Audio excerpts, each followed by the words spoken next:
Father Abraham. Amen. Father Abraham, I love going through Abraham's account and just all the different nuggets that God gives as I read through that each time. It's like he always reveals something a little different. No matter how many times I read through it, he can show me something new. That's the freshness of the word. That's how you know the word is alive. Because you can read it through one time, read through it 2 years later, and get something entirely different. But only something alive can do that. Only something alive can do that. Okay. But here we are. Genesis chapter 15. Genesis chapter 15.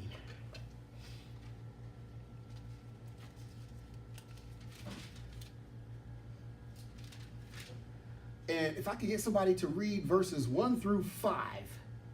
Just verses 1 through 5. Genesis chapter 15, verses 1 through 5. After these things, the word of the Lord came unto Abram in a vision, saying, Fear not, Abram, I am thy shield, and thy exceeding great reward. And Abram said, Lord God, what wilt thou give me, seeing I go childless? And the steward of my house is this Eliezer of Damascus. And Abram said, Behold, to me thou hast given no seed, and lo, one born in my house is mine heir. And behold, the word of the Lord came unto him, saying, This shall not be thine heir, but he that shall come forth out of thine own bowels shall be thine heir. And he brought him forth abroad, and said, Look now towards heaven, and tell the stars, if thou be able to number them. And he said unto him, So shall thy seed be. Amen. Amen. God. Abram had it going on in such a way. His faith was so strong. Abraham was just like the rest of us. Abraham was no different than any of us today. Abraham had straight conversation with God. He had conversation with God. He had real conversation with God. And we can do that very same thing. That's what he's there for. That's why you're my this, you're my that. God shows up to Abram and says, I am. He goes past I am that I am. I am your shield. And I am your exceeding great reward. God is our reward. And he's letting Abram know. The creator of all things just showed up in a vision. His word showed up in a vision to Abram and says, I'm your shield. Yeah. Your shield. Your protector. Yeah. The thing you hide behind to keep the enemy's darts, arrows, bullets, mortars, rocks, whatever's coming, whatever he can find to chuck at you. I am your shield. Woo! What a shield. What a shield.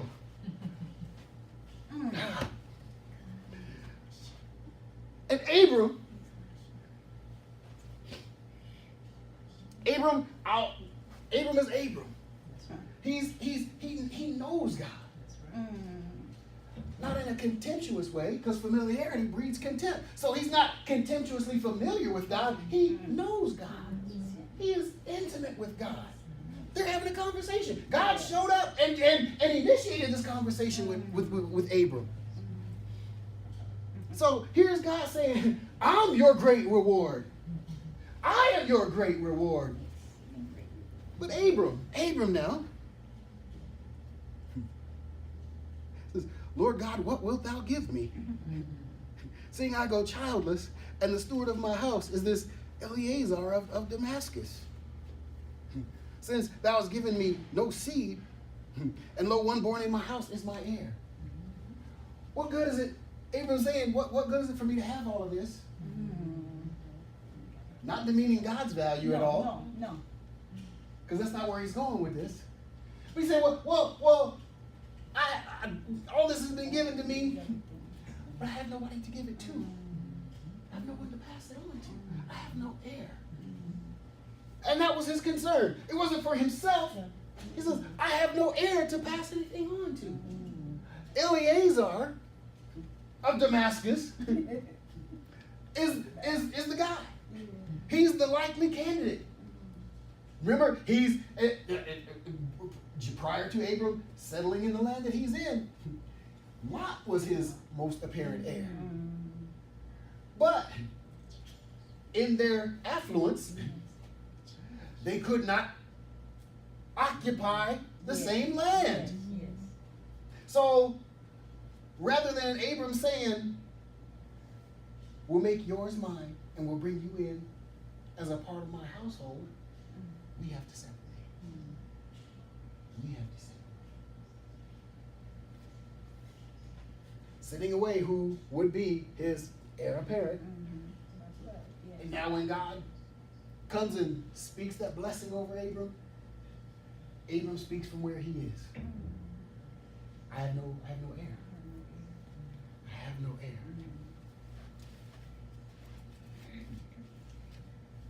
Now, bear in mind,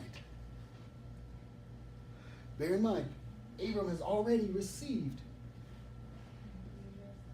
the promise of Genesis chapter 12, verses 2 and 3. Promise to be made a great nation. Promise to be made a great nation. But he did not glean from that there would be a seed. He could be made a great nation.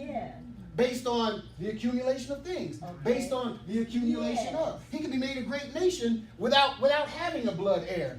And just that's what he was just saying right here. Not discounting anything God said, but my heir, the likely heir to everything that I'm having, to everything that I have, not am having, okay? The likely heir to everything that is Eleazar. None of my blood. None of my blood. He was born in my house, but he wasn't born of me. So this is after being promised to be made a great nation. Then even in chapter 12, verse 7, a little further down from the first promise, God tells Abram, I'm gonna give your seed, this land. He promised his seed. See? So Abram has the promise of being made into a great nation. He's saying, okay, but and you promised me seed. He said, you've promised to be my shield.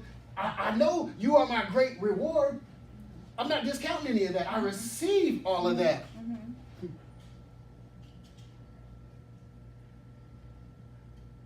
But in verse 2 of chapter 15, Abram said to the Lord, God, what wilt thou give me? Seeing I have no seed. I have the promise, but I yet have no seed.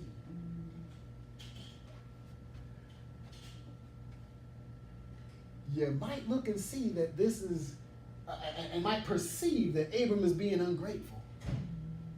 God's saying, look, I'm your great shield. I'm your great reward. I'm your exceeding great reward. Above and beyond great, I'm exceeding that. And I am your reward.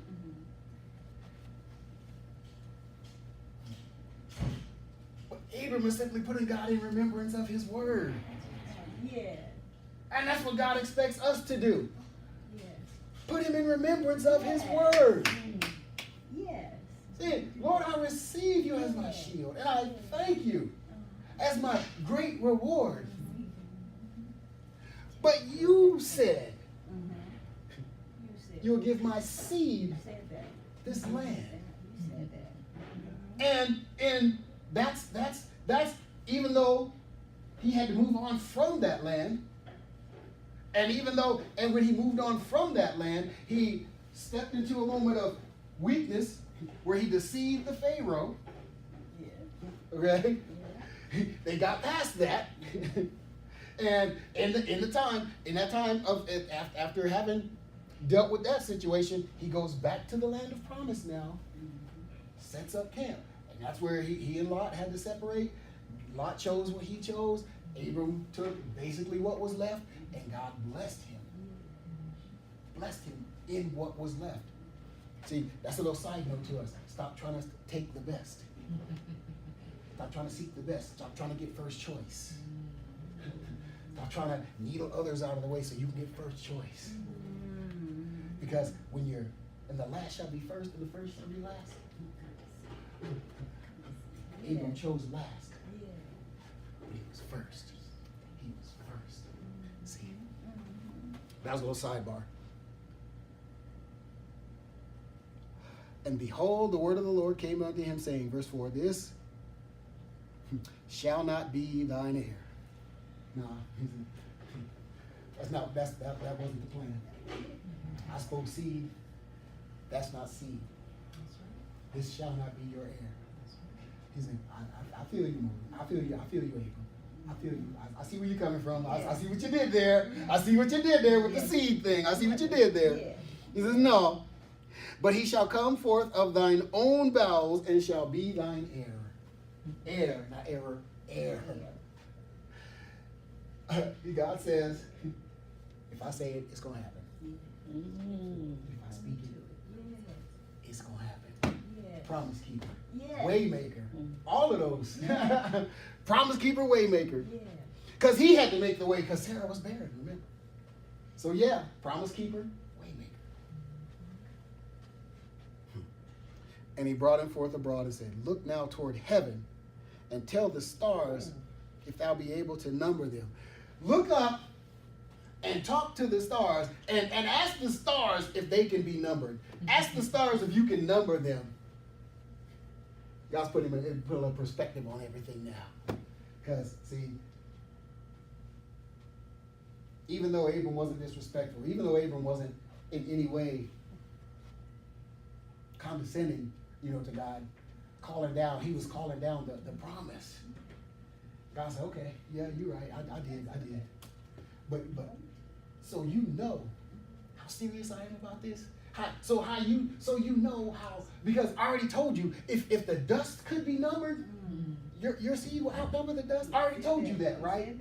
And but look, you can't really look at dust and see particles so for a more visual perspective, he took him and said, look up, you can see stars.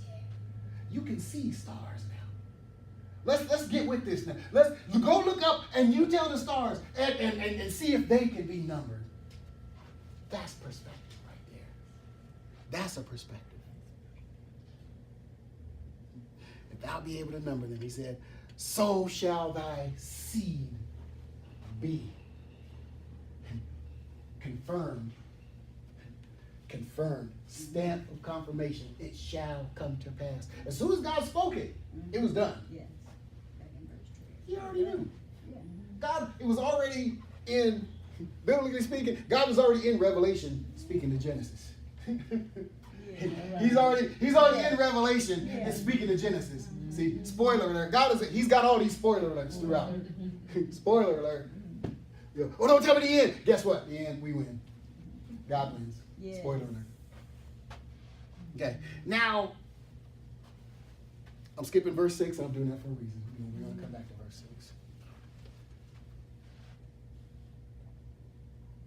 6. Basically, verses 7 through 21 is God sealing the promise. Sealing the promise. And sealing the promise with covenant. See, covenant is stronger than promise. Covenant, God made covenant. Promise is our word, contract, binding contract. Covenant is so strong. Let's read through that. I wasn't going to, but now, okay. Verse 7, it says, and he said unto him, I am the Lord that brought thee out of Ur of the Chaldees to give thee this land to inherit it. More perspective. And he said, Lord God, whereby shall I know that I shall inherit it? Promise. He said, okay, I got the promise and you promised it, but how do I know? And he said unto him, take me a heifer of 3 years old, and a she-goat of 3 years old, and a ram of 3 years old, and a turtle dove, and a young pigeon. And he took unto him all these, and divided them in the midst, and laid each piece one side against another, but the birds divided he not. And when the fowls came upon the carcasses, Abram drove them away. And when the sun was going down, he fell into a deep sleep, and lo, a horror of great darkness fell upon him. So this is God's covenant. This is God sealing his promise in covenant. Divide these animals and put the right side of them over here, left side of them over here, with space in between. And then he goes on to now he prophesies, now he's prophesying the bondage of Israel.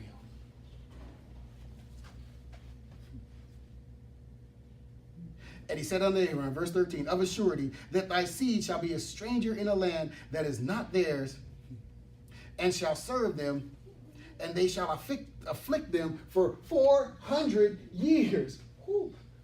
So, not being funny, but up until year 400, all the prayers of Israel to God let us free, all that was doing was keeping them before God. Keeping them, keeping God before them. Reminding them, keeping them to stay petitioning God. And had to give them hope. I would say they never became, but their attitude through all of that, they were turning to God. They were turning to God in all that time. So they will be afflicted. But here's the thing. He says, and also that nation whom they shall serve will I judge. And afterward they shall come out with great substance. So when we read the account, we shouldn't be surprised when we read that they went to their neighbors and asked for stuff, and the neighbors piled it on and told them, go and get out. Here, take this, just go. But because God had already spoken that. God had already spoken it. And when God already spoke it, that's why it was so easy. They didn't have to beg and plead. They didn't have to go and cajole anybody, twist anybody's arm. They didn't rob them by night. When they left with the riches of Egypt, they didn't take anything from Pharaoh.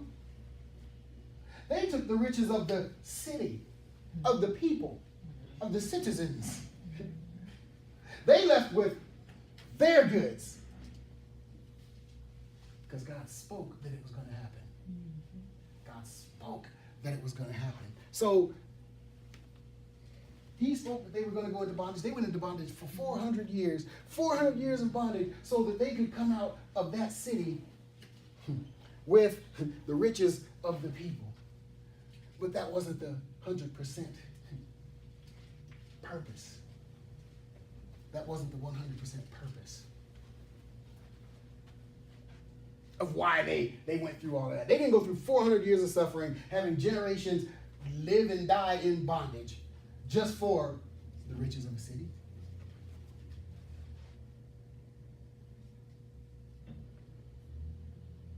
Verse 15, it says, and thou shalt go to thy fathers in peace and be buried. Thou shalt be buried in a good old age. But in the fourth generation they shall come hither again, for the iniquity of the Amorites is yet full. Is not yet full, yes. But in the fourth generation they shall come hither again, for the iniquity of the Amorites is not yet full. In the fourth generation. Who is God talking about right there? In the fourth generation. What do we say? Abraham, Isaac, Jacob, and Joseph. He's talking about Joseph right there. Remember Joseph had a dream? Remember Joseph had a dream? Joseph's whole life,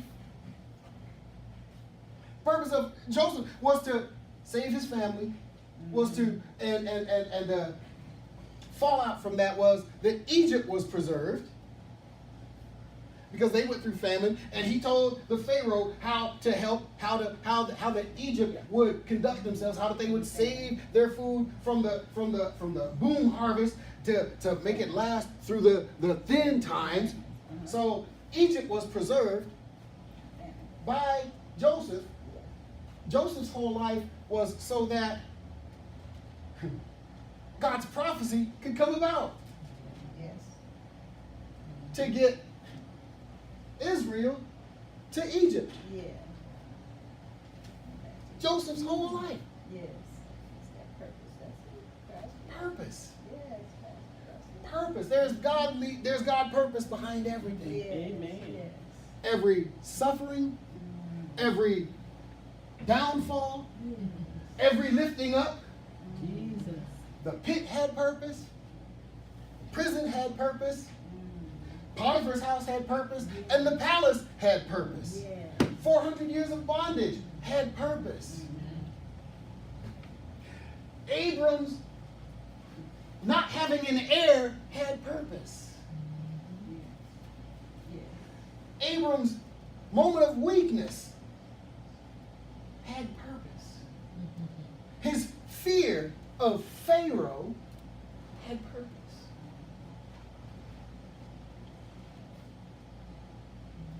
So, verse 17, and it came to pass that when the sun went down, it was dark, and behold, a smoking furnace and a burning lamp that passed between those two pieces. The smoking lamp and the burning furnace was representative of God passing in between those two. And the strength of covenant, we talk about covenant being stronger than a contract, being stronger than a promise. The strength of covenant was saying that it is more likely that the two sides of these animals would join back together and they would come alive, and then the turtle doves and the pigeons would regain life spontaneously. It's more likely that that would happen than what God spoke to not come true. It's more likely that that would happen than for anything God said to not come true. How powerful is the Word of God? How powerful is the spoken Word of God? How powerful is the Word of God? If He said it's going to happen. And now, and this has meaning to Abram. Because Abram can go back now to the promise of being a great nation. He can look back on that now. He can look back now on the promise of his seed would inherit this land.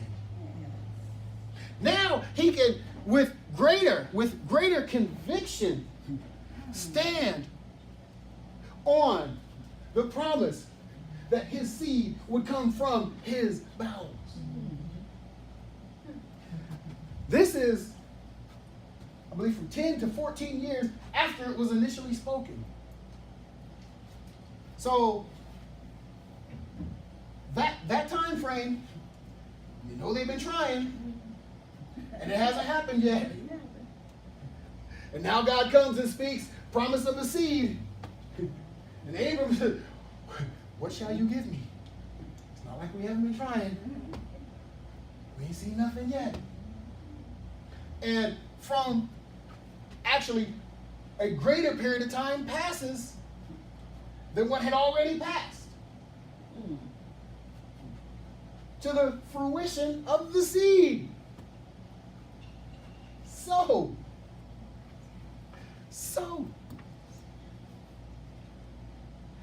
but in that,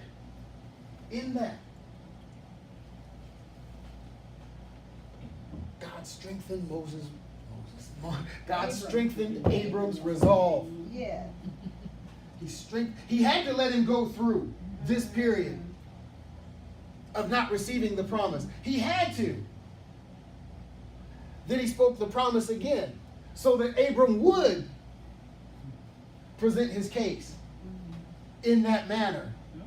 And that God would seal that promise in covenant. So that from that moment forward till Isaac showed up, Abram's resolve was that much stronger. All right. Amen. Strengthened. Strengthened. Strengthened. Strengthened by the covenant. Strengthened by the word. He received the promise. He received the promise.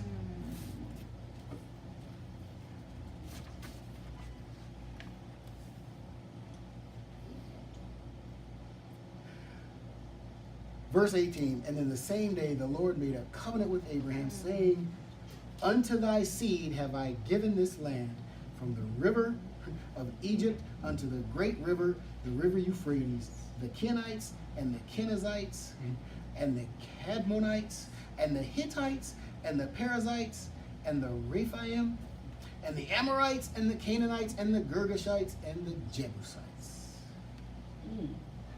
So now that you know the strength of my promise,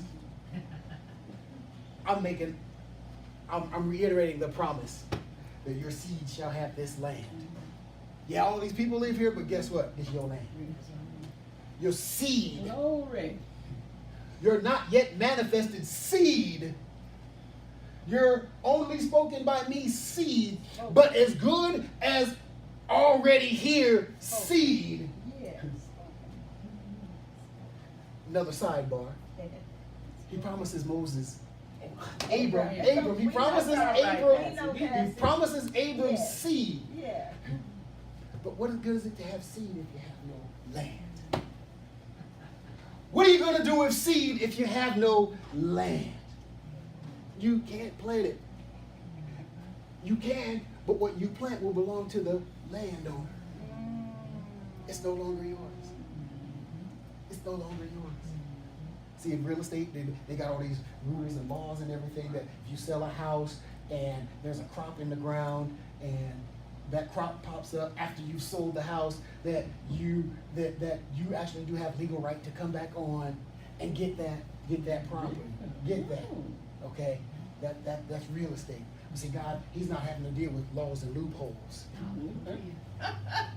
He's wiping all that out. He said, we're not even have to worry about all of that. Statutes and easements and provisions. Because my statute that I spoke is that you will have seed and your seed will be planted in the land. And as that seed grows and becomes that great nation, because I said so, because I spoke, because I promised. And it is more likely that divided animals will spontaneously join back together and breathe life, and that these two dead birds are going to spontaneously have life again and take to the air. It is more likely that that's going to happen, that my word that I spoke shall not come to pass. God is serious about his word. He wants us to take his word that seriously. All right. He wants us to take his word that seriously.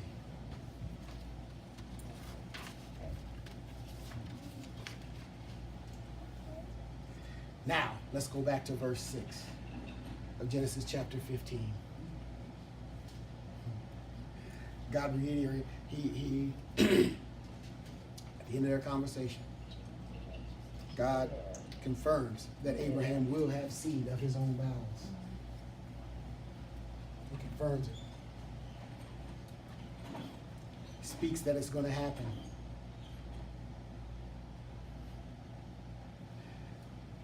The end of verse 5, so shall thy seed be. Makes a final declaration over it. In verse 6, and he believed in the Lord, and he counted it to him for righteousness.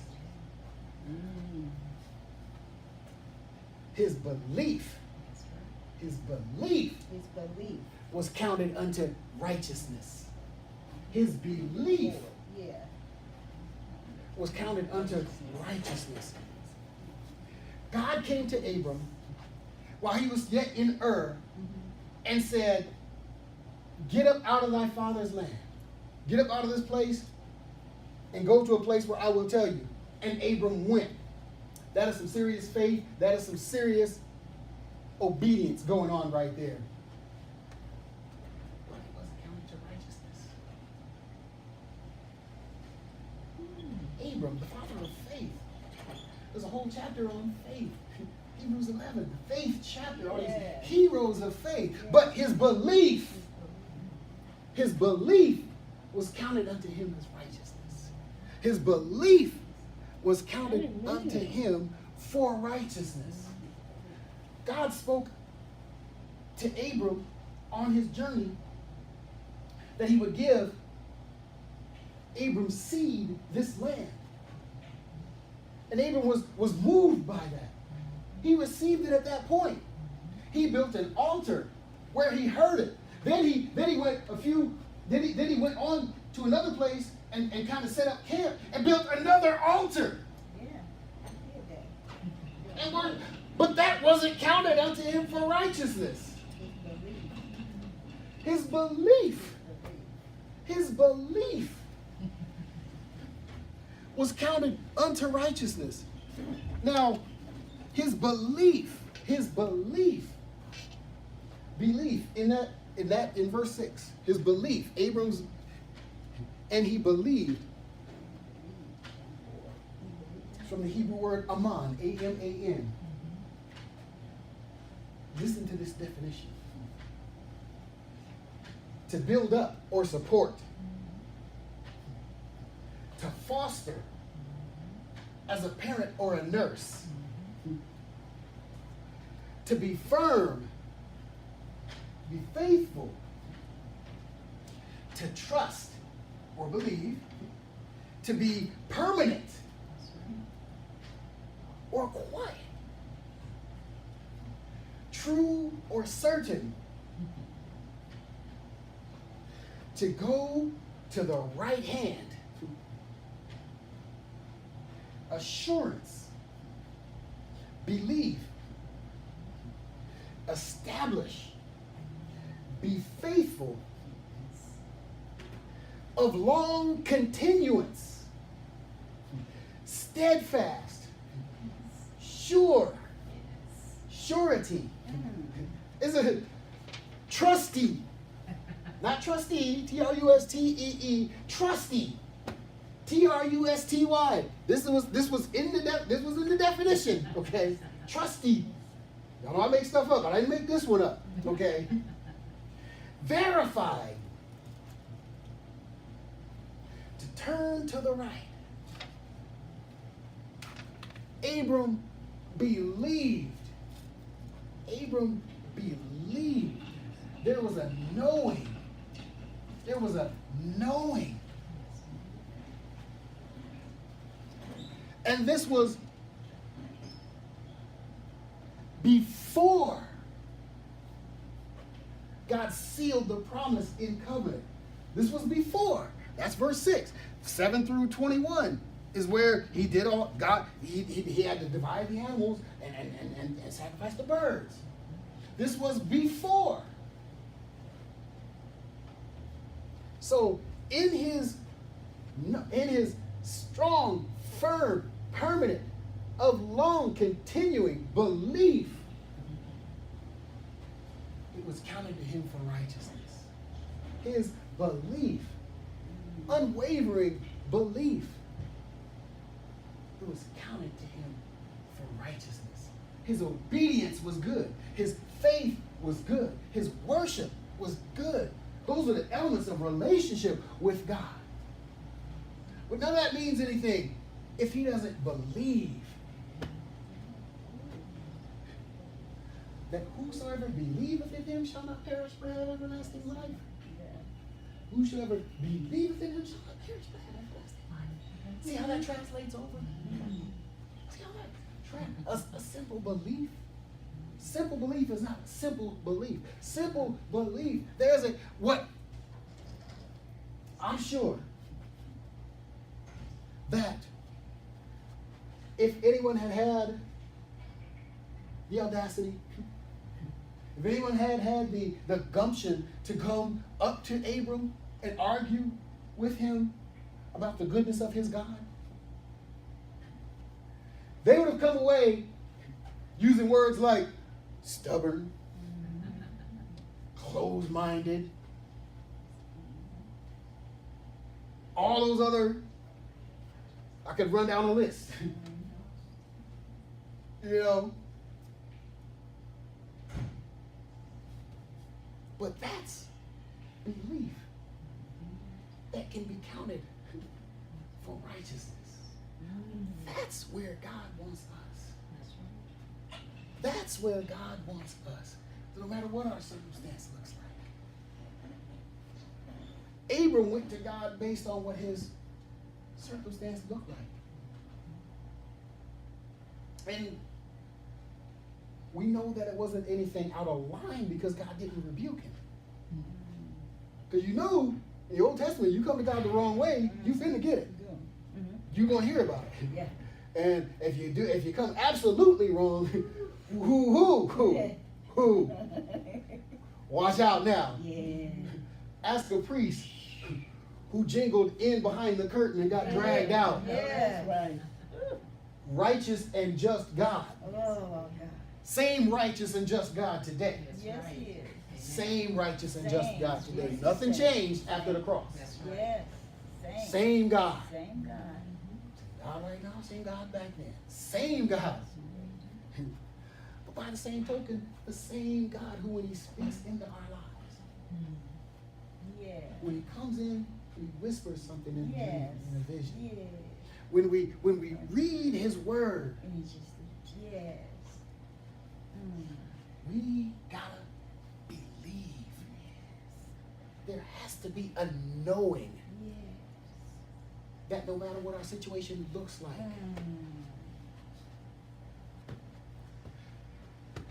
that the waymaker, the promise keeper, the Miracle work. miracle worker, Yeah.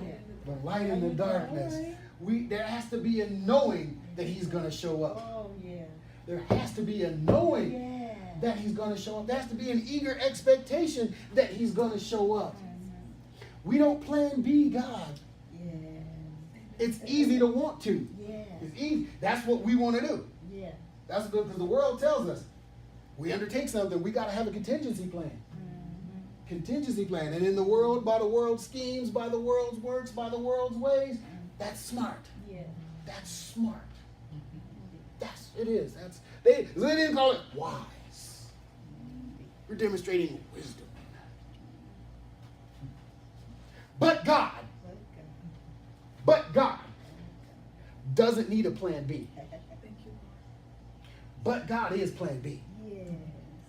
Well, it looks like this is not going to happen the way you thought it would, but God. You're right. It doesn't look like, but God. Well, it sounds like and it feels like and blah, blah, and yada, yada, yada, blah, blah, blah.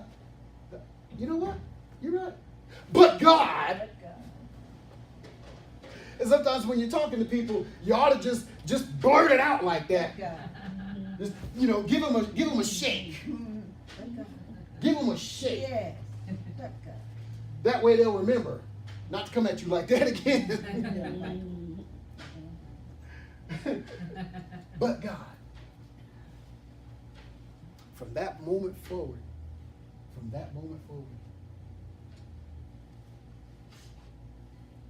you have to know that Abram was all in. Yeah. And this was before the sealing of the promise in covenant. That Abram was all in. Even though we know Ishmael is coming. We know Ishmael is coming. Yeah. Abraham, they plan beat it. But God had a purpose in that. Yes, He did. But God had a purpose in Yes, that. He did. Remember, He was in Revelation already speaking back to Yes, Genesis. yes, So He knew. yes, He knew. But He also knew Abram's heart.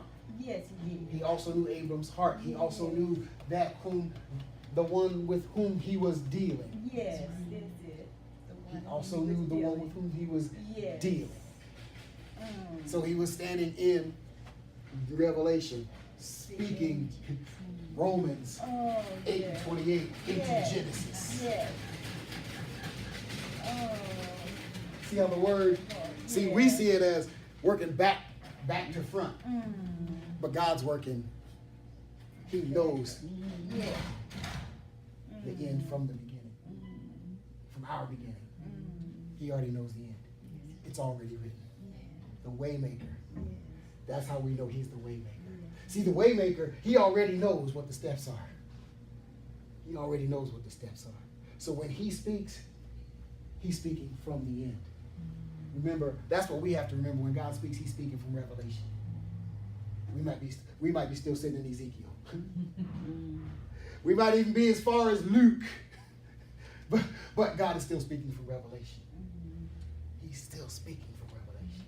He already knows what's going to happen. So when he speaks, there's a knowing. And we got to take what it is he speaks. However he speaks it to us, in the manner in which he speaks it to us through his word, through utterance, through revelation, even through others. Try the spirit by the word. Compare it to the word. Bring it to the word.